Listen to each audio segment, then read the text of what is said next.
सगळ्यात जास्त कॅन्सरचं प्रमाण वाढेल. ह्याच्या पाठीमागचं कारण काय? त्याचं कारण आहे दूध.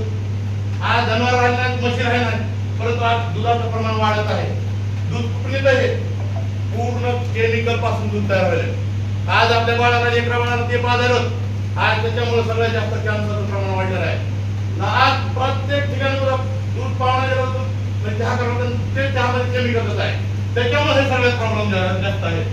तरी आपल्या या आजच्या कार्यक्रमामध्ये आपले देवगत साहेब, नरवडे साहेब किंवा आपले आलेले छत्तीसगडहून मुरलीधर साहेब हे एकदम चांगल्यापैकी आपल्याला माहिती सांगितलेली आहे. इथं आपल्या जीवनसेवा ग्रुपमध्ये काम केलं तरी पैसे आहेत, नाही केलं तरी पैसे आहेत. परंतु काय करावं आपल्याला? काम करत असताना दोन प्रकारचे काम आहेत. कारण बघा, सगळ्यात महत्त्वाचं सांगतो, बोलता आलं पाहिजे. मी प्रत्येक ठिकाणी गोष्ट सांगतो, ह्या